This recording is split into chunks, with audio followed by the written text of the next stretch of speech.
Now, I'm taking my son to lunch today. I think this is a great day to have like a leisurely lunch. But you know what I'm We're not doing? losers. I'm We're not a losers, loser Tom. because I'm taking off. I'm actually And I'm sleeping winning. late I am because- grinding through because while everyone is slacking off, I'm going to eat your lunch.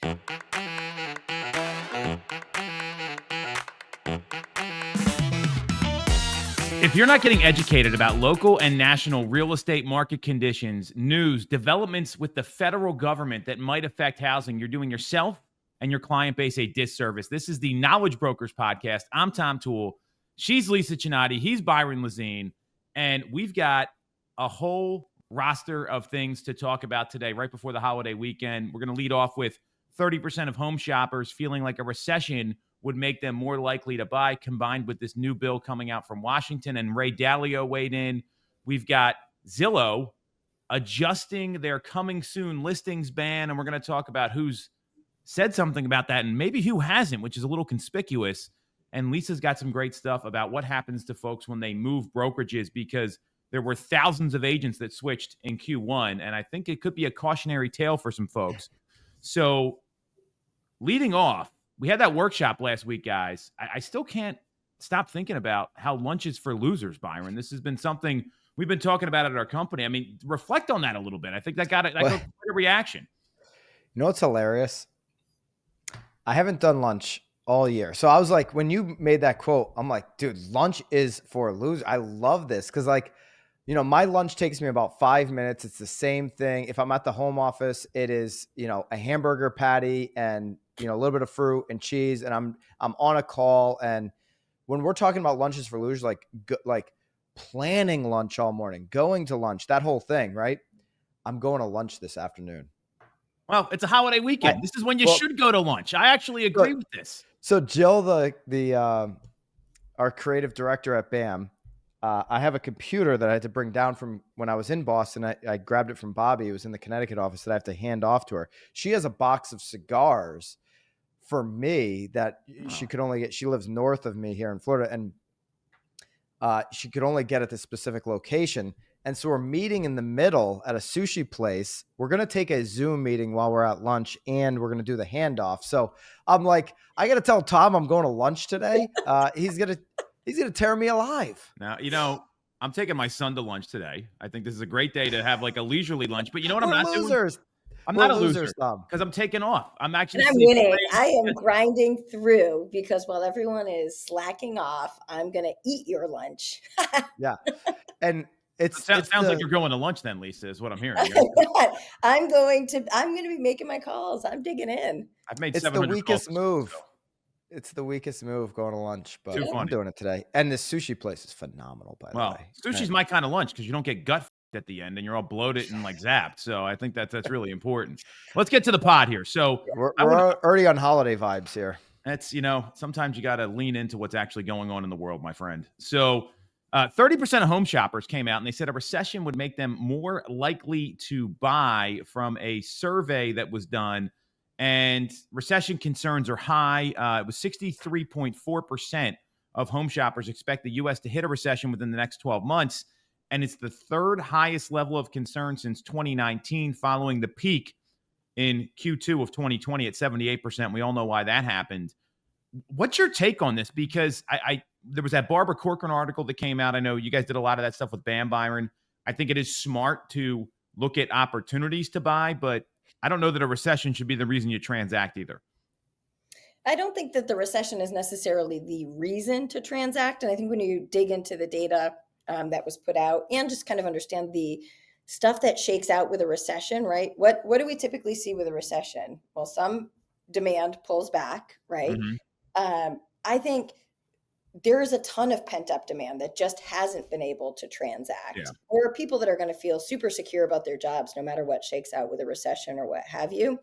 But we typically see less demand, i.e. maybe less competitive situations. And I think understanding Florida might be really different, Byron, where mm-hmm. inventory is already kind of higher than normal. But up here, we're still multiple. And it's going to go higher. Right. Yep. But up here in the Northeast, where things are tight and in a market where we're still multiple offers and appreciating prices, it's still what's a pretty high clip.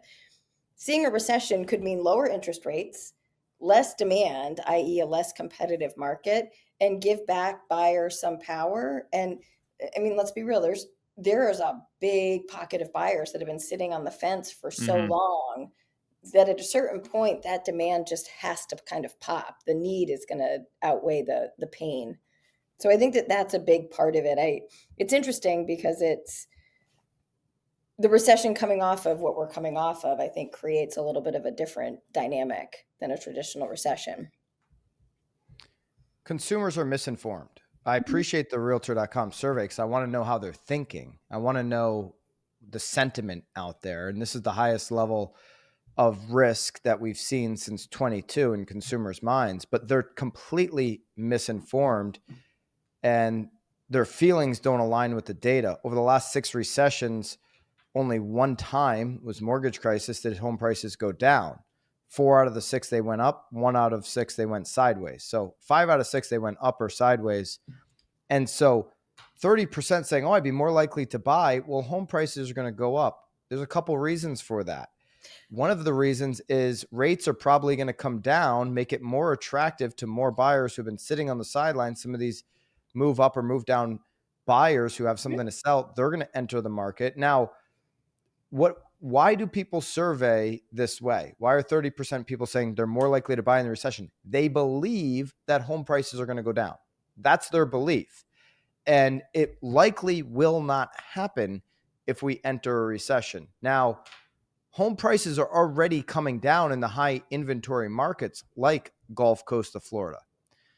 And so if you've got a recession that brings a lot of inventory in particular regions, that's where you could see more price.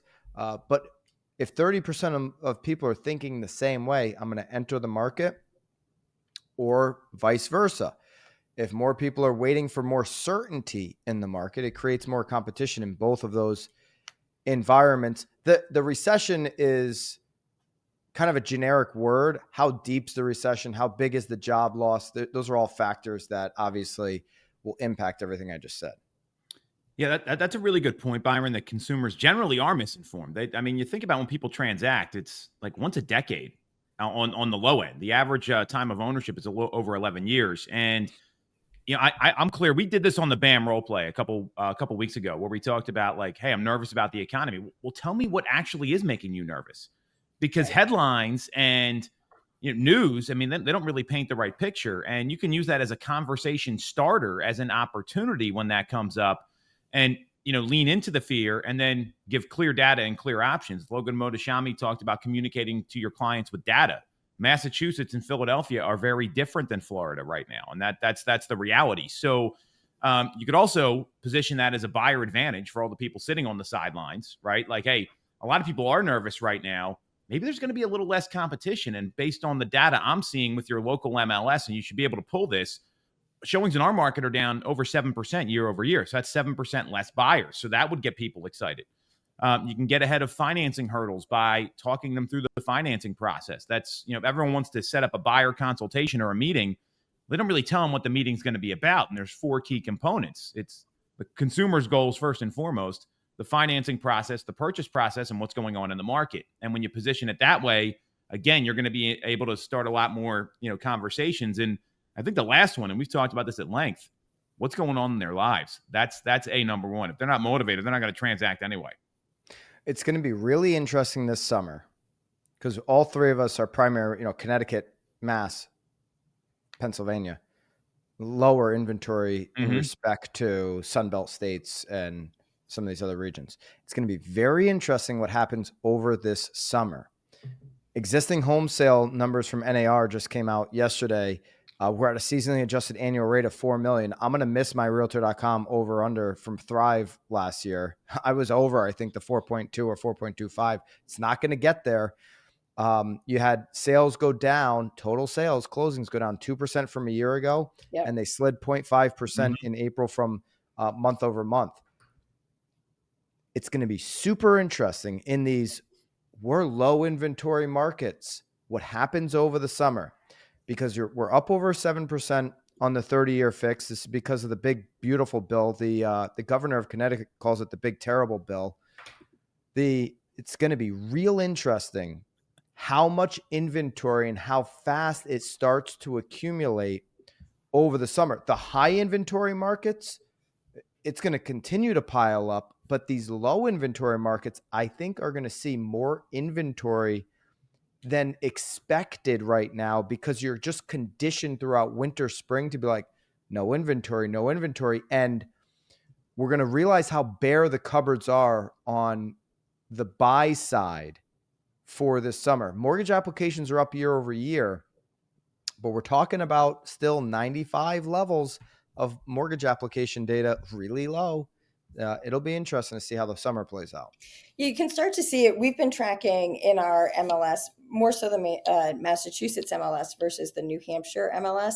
But you can see a couple of big trends shaking out. And I'm curious if they're the same in your markets. But so we're seeing inventory sitting on the market is definitely increased by a really big percentage, maybe somewhere in the 25 to 30% mark on an increase in what's sitting there. And we're basically flat year over year in closings. It's down a little bit, but not a big enough percentage difference to really say that the volume of closings is down. Similar to the country, probably 2%, couple points. Yeah, I agree. But what's really interesting to take a look at is the average price of that inventory that's sitting on market compared to the average price of the stuff that's actually closing. And it has a delta that is substantial. So I'm waiting for the report to fully load. So the sitting on the market, right now we've got 5,617 single family listings in Massachusetts with an average list price, get this, 1.533 million.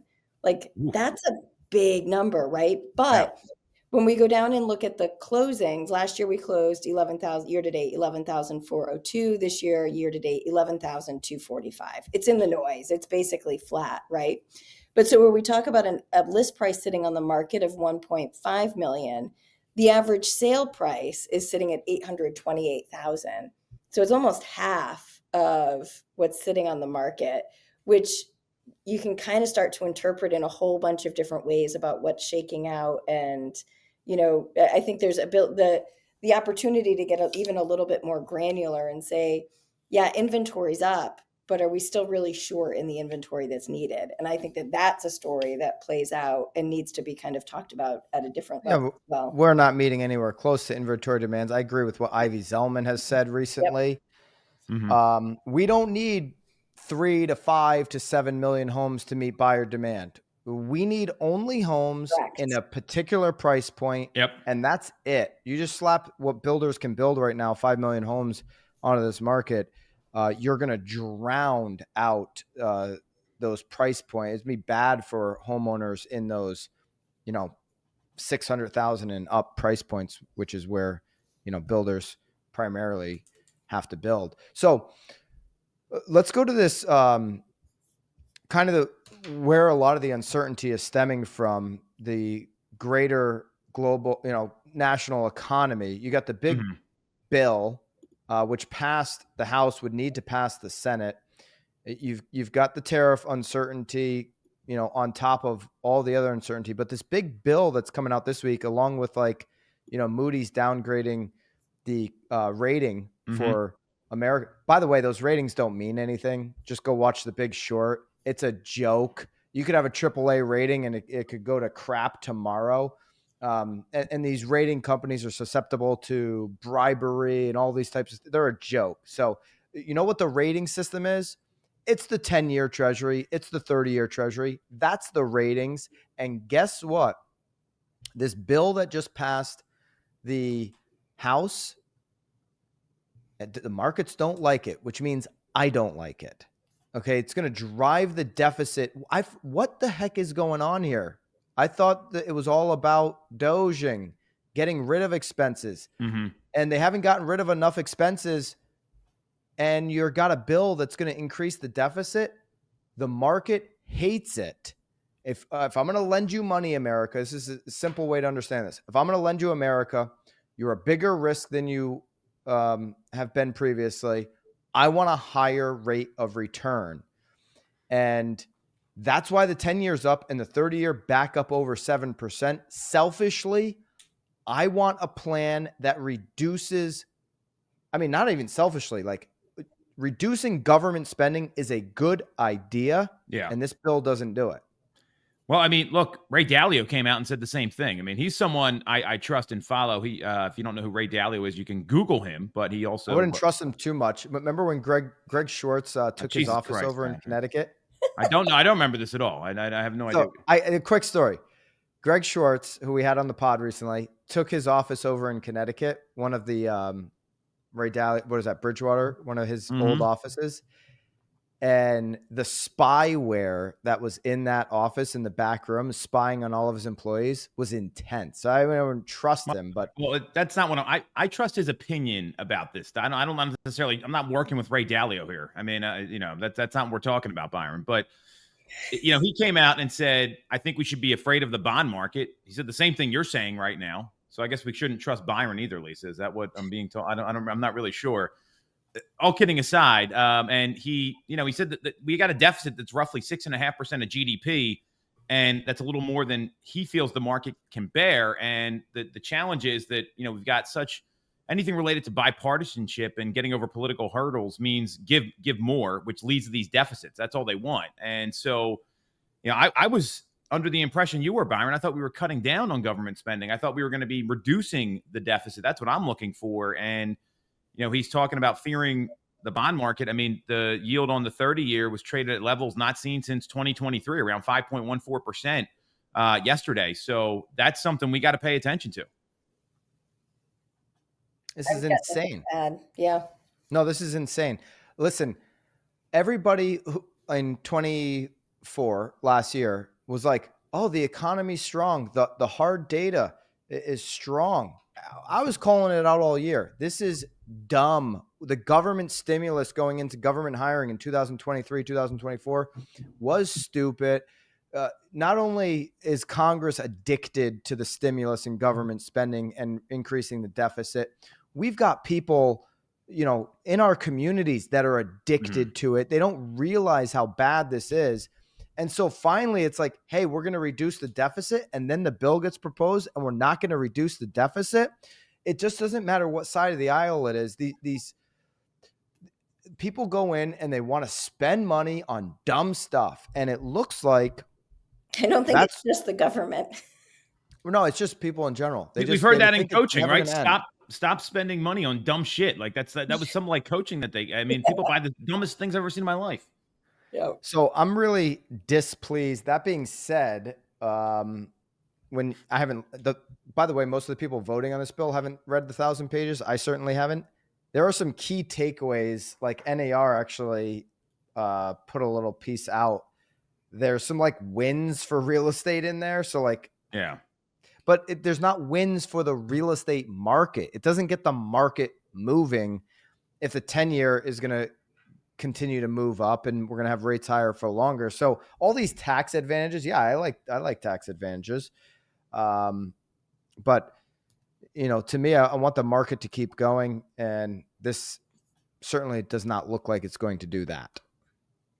We'll see how it plays out. It's got to get through the Senate. Yeah. You talked about the summertime, Byron. I think that's going to be really interesting because when we're talking about real estate, and there was that survey that came out that said, I think it was 70 or 80% of sellers feel like their home's going to sell in the first week. Well, that's slowing down a little bit. I mean, average time on market, median down here in the entire Bright MLS is 22 days right now. And homes are selling in like 2 weeks, but the sellers are starting to freak out a little bit because of what they're seeing. And if the agents don't have the skill sets that are handling these listings, and I would imagine most don't, because we know that 87% of agents turn every 5 years. Well, 5 years ago was 2020. And it was very easy selling listings then.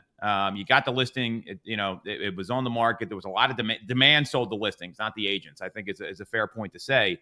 And you've got to know how to keep these people calm and to let them know where things are going and how to manage a listing to get it sold. And it's a skill set that I'm clear is missing right now. And if you're trying to be a listing agent, you don't know how to keep your folks calm and understanding you've got a process and you've got a plan. It's going to be a real problem and you're going to lose listings. Lisa, I'd love to get your take on this because I know you're pretty passionate about this as well. I think this is a cautionary tale right now as we sit here at the end of May. You got to be ready to be able to service more volume of clients, maybe less less like appointments and just being able to be with these people and plan to be in bed with them and be working with them for maybe 90 to 180 days. And that's not something a lot of folks are used to. Yeah, I think so. As a broker, we've been having some interesting conversations up here in my office about what is a broker's obligation. And I would challenge to you two, even not as brokers, but as team leaders, right? And regardless of team size, what is your obligation to make sure that you are training your agents to go out there and know how to best represent a seller to help them, especially in what is a shifting market, maximize the opportunity that is afforded to them through what is likely their single greatest asset, right? And it's an interesting kind of thing when you start talking about like training and, you know, all of the things that you and I and the three of us know go into helping agents really represent consumers, either buyers or sellers, to the best of their ability. I'm passionate about it. I think it's my obligation to ensure that my agents understand everything from start to finish, not just the paperwork, not just how to put it in there, but how to have conversations and set realistic expectations. And I think we're kind of seeing it in the market now. I don't know if you guys track price adjustments and stuff as much as I do, but there's a lot of price adjustments happening in market. And we know sellers make decisions based upon what somebody tells them their home is worth, or maybe sometimes the hard conversations that aren't had to help them set realistic expectations. So I'm super passionate about it.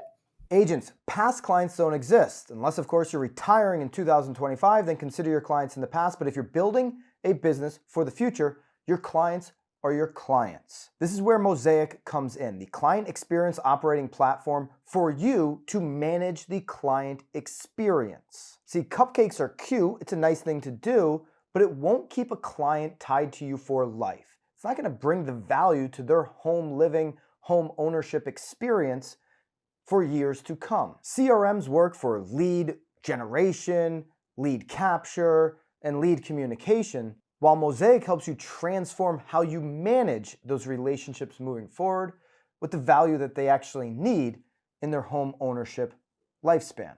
So don't wait, check out mosaic.io or find the link down below. Yeah, your listing presentation should not be static. Nope. It should be tweaked and adjusted and improved as the market changes and flows. Everybody's looking for a listing presentation that they can file away and use for the next 3 to 5 years and just have it work. No, it needs to be tweaked and changed. Andrew Undum talked about this recently on a webinar he did for BAM, and it's up on the YouTube channel over on BAM. But you need to adjust and flow and be working on it every single week. Your marketing plan and your presentation better last more than 7 days in this market. Can you speak to what is going to be continuously going out on, the property beyond 7 days? Not, you're going to still be on Zillow and realtor.com on day 8 to day 100. What are the milestones to create more eyeballs? And so then here's the thing, as we come into, because what Tom's point was, hey, the summer months, it's going to be on the market a little bit longer. Agents, you need to be calendar conscious right now. You need, listen, I get it. It's a holiday weekend right now, but you've got exactly six weekends, including this holiday weekend, left before these low transactions decline for the next 6 months, before they continue to move down. Pendings and closings move down from July 4th all the way into holiday season. Second half of the year, you're going to see less opportunities. Calendar conscious. What do I mean by that? The next 6 weeks, it is to the wall. You know what? Balls to the wall for the next 6 weeks for agents. Calendar conscious. Don't start taking a lot of time off until July. July, you can get away with really being a little less active. August, same thing. Okay. We know what happens at the end of the year. It's all about calendar conscious over these next 6 weeks before we really get to the heart of the summer. And what Tom's talking about, I'm going in first week of June. I'm going to go with one of our agents, been with me. She's been with me 13, 14 years, something like that. I'm going with her to just have a strategy meeting. We're going to be 30 days in on a listing. It's a much higher price listing than most. And we're going to go in on a strategy session. Hey, what do we need to tweak? What do we need to change? What is upcoming? We have things upcoming beyond that 30 days that are still, gonna feature the property in certain marketing, and want to remind them of that. Walk them through the benefits. Walk them through. We're using Zillow Listing Showcase. I want to walk through what the benefits have been over the last 30 days. And so just listing a property isn't enough anymore. And there's not only resetting expectations or just re-strategizing, but it's also showing what has been done beyond the portals. That's so important. And I record our radio show before we do this pod on Fridays. I get to go on my local radio show every single week and say something that makes me more happy than anything I say on the radio, which is no team in the state of Connecticut has sold more listings since the Fed shoved trillions down Congress's throat and made him make a whole bunch of bad decisions in 2022, which increased inflation. No team has sold more listings in my state than my team. Why, since 2022, is that important? Because that is when sellers started to get really particular. They weren't particular in 2021 who they listed their home with. It was whoever was the first person to show up with a mask and they could get them out of their house. Now it's all about, it's uncertain times. I need to be more particular. And so what Lisa's talking about, it should be a focus every day. How do I get better? How do I tweak this stuff on the listing side so that I can grow market share on listings? It drives everything. Yeah, I love that. And, there's something like with this holiday weekend coming up, Byron, we talked about this a lot. I'd be if you got active listings, you better be calling every single one of those sellers today before the weekend kicks in. Let them know, hey, it might be a slow weekend. Set the future pacing a little bit. Talk to them about, hey, why don't we regroup at this time? Because the biggest complaint about real estate agents is that people don't hear from them. And a lot of agents, when the listing's not selling, you know what they do, Byron and Lisa? They hide. They don't talk to the seller. They get nervous. They kind of avoid them. And then what ends up happening is pisses everybody off instead of, hey, it's a little slow right now. It's Memorial Day. We need to be aware of it. But if we do get a showing, well, that person's really serious. So that's my kind of showing. That's someone that's very motivated. Let's plan to regroup middle of next week. I'm around if you need me. And here's everything that's going on. The other thing I want to add in here is if your strategy when talking to buyers agents is just write up an offer and you're not communicating with them, you're an asshole because you're alienating these people. You guys are laughing. I'm dead serious. You're alienating these people. You're not showing you're a cooperating agent. And a lot of agents, that's what they think. They're like, oh, I'm too busy. My listing's going to sell itself. Cooperating agent is an important thing. And the relationships you build in the industry can help you get a home sold. We've got a very high price listing we just sold. It took 78 days. It was 5x the average sale price. You know who bought it? Someone that looked at it the first weekend. And I kept in touch with the agent. We negotiated with them. And they were a little price hesitant, right? Ended up selling, very, very close to the asking within a normal range.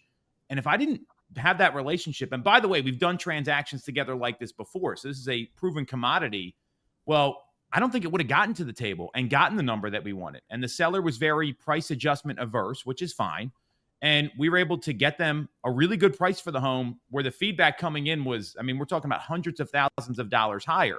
So communication, being a professional, don't think you're too good to call a buyer's agent back. I think that's a big mistake a lot of listing agents are making right now.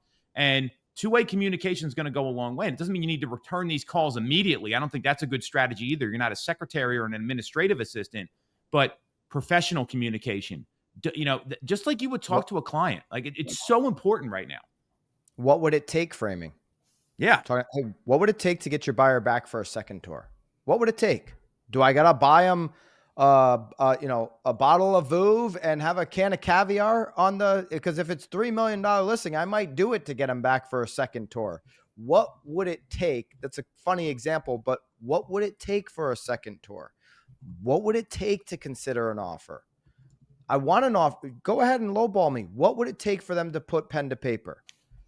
I think just as important is going to be the strategy that agents use. It was I was chatting with one of our agents about it the other day, where you get somebody to put pen to paper. It's substantially lower than your list price.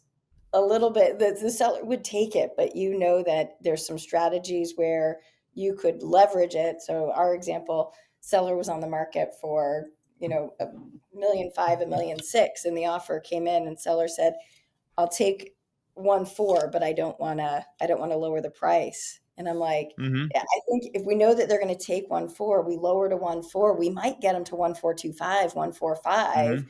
because a lot of agents won't even reach out to have the conversation with the listing agent when they know that they're that far off.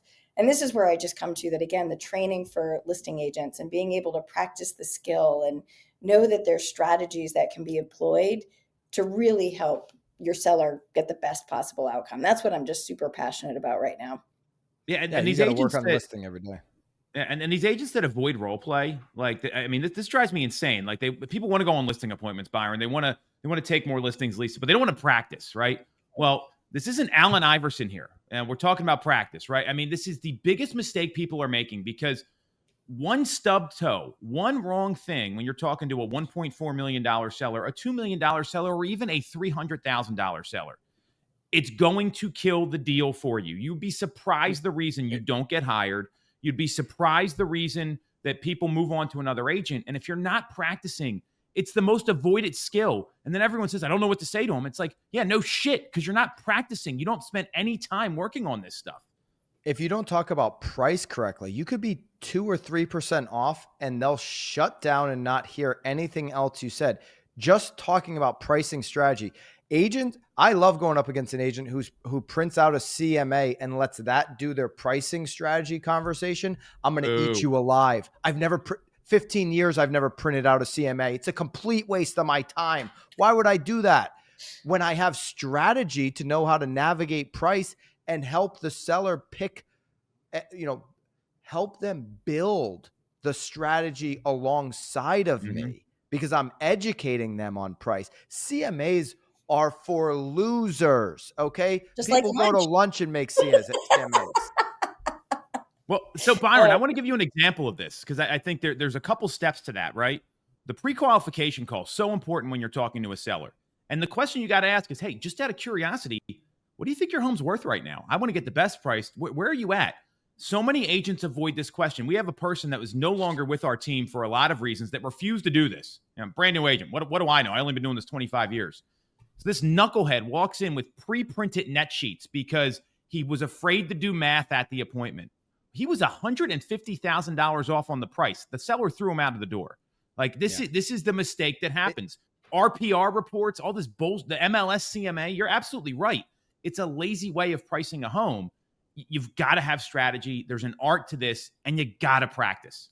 A simple formula to get the number out of the seller is to walk them through the 3 strategies around pricing. And when you get to the middle strategy on comps, you digitally, or you could do it paper, have them printed out.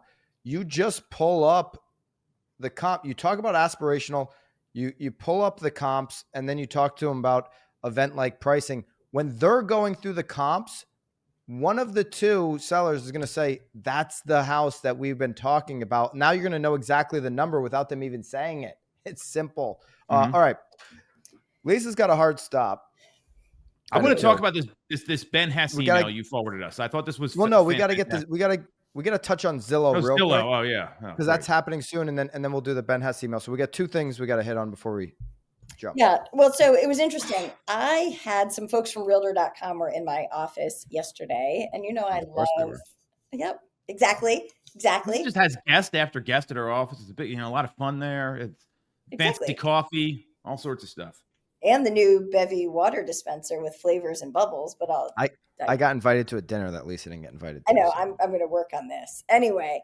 So Zillow has provided some clarity, and it's interesting because I think as we get closer to what's going to shake out with all these new rules, it was really good to see some clarity. And as much as I love Realtor.com, I do have to point out that they've been silent on the issue. And we've seen over the past couple of weeks, we saw Zillow come out first, right? We saw, Compass and EXP have come out with some stances on it. We've seen Redfin come out with stances. We saw Homes come out with their stance. And so I said to the realtor.com folks yesterday, where is it? Where's the statement from realtor.com about where they're going to fall in this whole issue?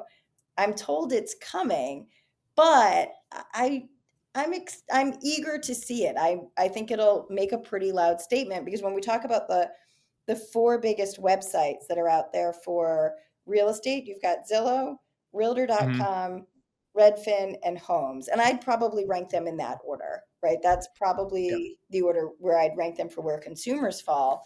So you got the number 2 player who's not coming out with a stance on this, which is fascinating to me. So maybe when Damien comes on in a few weeks, we can ask him about Damien, CEO, maybe he's going to have to now get his stance out there before then. But Damien is coming on first week of June. So not next week, the week after, we'll have Damien, CEO of Realtor.com. All right, I'll give you my take on Realtor.com being the only one of 4 portals that hasn't come out with their position. Why are we talking about this again? Because Zillow, there's an article on nowbam.com you can check out from this week. Zillow basically put out some FAQs on their new listing access standards. So just because there's still confusion out there. So I just want to go through the basics, then I'll give you my take on the portal thing. Office exclusives are fine. Seller needs to sign a disclosure that the listing is only shared within your brokerage. Okay. Mm-hmm. Coming soon listings are allowed as long as they're entered into the MLS coming soon process. And they have to be made available through an IDX or a VOW in that sense. So correct. Your office needs to enable either the IDX or the VOW for the coming soons. Like we do coming soons. We do delay listing form if we need to get the marketing. Then we put it into the MLS. Then it goes coming soon right on my own Sierra site. I've got a Sierra IDX site for our company, for our team, and we have coming soons on there. It's just, so that's what they're talking about there. Sneak peeks permitted on social or email only if there's no price, address, or call to action. So they're saying clearly, no DM me for info. By the way, Zillow, newsflash, there's zero chance you're going to be able to audit that on 100% of agents out there. Okay. So I don't know. They find out a lot. They listen to everybody, Byron. They spend a lot of time. That's dumb. Mark Zuckerberg hasn't been able to get bots off of Instagram. And now Jeremy Waxman's going to be able to figure out who's putting DM me for more info. No, Zillow, sorry. Listen, I love you guys. You're not going to figure that one out. But it's a rule. So I guess in anecdotal situations where they want to kind of do Zillow lawfare, they might get away with that. But it's not going to work. There's going to be someone that's just like tattletaling on the. I mean, there's the. That's what it's going to be. It's like one of these board rules. Zillow has become the board. Zillow is the board. They're the association. A lot of association rules only happen if if some small little broker who's got 3 agents and hates that there's a competitive environment goes and tattles on another, producer, the rules only got, or their buddies, or they're going to the board and sitting on the board. Those rules only got kind of, applied in certain scenarios. Oh, that happened to me totally. Because I went after expired listings, and this agent, the listing comes off the market. The seller gets hundreds of solicitations, but apparently I had won an expired listing from this guy like 3 years ago. So he reports me and me only to the board. And he said, yeah, I just wanted to report you because I know you do this a lot. This is what he says at the board. And I'm like, you fucking asshole. And it was, I had to write an apology letter to the seller. Like that was the board solution. So get ready, everybody. Buckle up. So the rule is in place so Zillow can apply it as where they deem necessary. Auditing all your DM me for it. But anyways, you can still do sneak peeks on social. That's been a confusion. So Zillow cleared that up. What's not allowed: publicly marketing a listing, sign, selective market listings to buyers who aren't already clients of the broker, promoting off-market access to listings if a buyer is willing to work with a specific brokerage, posting a listing on a website, social, or with a yard sign that is not in the MLS, sharing price, address, CTAs like DM to tour on social posts for a listing not entered into the MLS. So that's kind of the FAQ. Article will be linked down below. Now, Lisa's take. Well, I think the big one that I'm going to say is that they did clarify that it's not you get one strike. They're going to notify you. They've said that the notification will come via multiple channels, be it call or email or whatever. And they did put out that you get up to 3 strikes before they're going to penalize the seller, which is kind of what I thought it would be. And so they also said that they are doing it in a phased approach. So it's not going to be all rolled out all at once. So it'll just be interesting to watch. I think that there's some stuff to keep an eye on over the next couple of weeks as it really hits. But the hard date is May 28th. Zillow will start notifying agents if they find that it's non-compliant, but they're not going to start enforcing until June 30th. So, maybe start to look at your policies, look at your SOPs, and make sure you've got things kind of ironed out appropriately. And by the way, don't get my hey, I don't think they're gonna be able to audit the social thing as you should play by the rule. Risking your seller exposure on Zillow would be dumb. I got no problem with Zillow doing this. Compass has got a big problem with Zillow doing this. By the way, it's not like you're right. It's not written into the Constitution that if you have a real estate brokerage, you have the right to use Zillow. It's not your right, okay? Zillow owns it, and they can make the decisions. You can agree with them or disagree with them. I got no problem with it. So you got homes.com saying they're going to promote listings canceled on Zillow. Kind of Andy Florence and Robert Refkin are, I guess sticking up your ass move. That's what that is. I mean, you got that going on. Redfin's on the Zillow side. And where's Realtor.com going to land? Lisa said, hey, they need to come out with their stance. Mm-hmm. I don't mind that they've taken time to kind of let some of the bullets fly. They kind of stepped out of the way and said, hey, we're not going to get hit. The bullets we're not going to for weeks. It's time. Okay, but I'm going to defend the decision to wait and collect data because here's why. This whole CCP argument is silly. That I agree with. I don't disagree with that. That's not what I'm saying. I don't disagree with that at all. NAR they've got nothing. So now here's what is, I think, Realtor.com has to be, they got to be conscious of. Zillow is taking a lot of leadership position here in terms of the industry of making decisions, and Realtor.com still has this attachment to NAR per name. Correct. And so you have an opportunity to come out here and try to compete with Zillow for that space of we're going to be industry leader now. And so that's one thing they've got to be really dialed in on when they come out with whatever their position is. But I'm not, there's some people making a rush decision. I think I still think the Compass book was a troll move that felt just let's get it out here and troll. If that was real, that was a rush. Some of these decisions are rushed, and that might not be good for people making them. So the decision that Realtor.com, what's going to be the differences between, they're going to lean towards what Zillow and Redfin does, but where are the differences in it? And how do you try to take on some leadership is going to be what I'm most interested in. That's the kicker. That's it exactly, is the leadership aspect of it.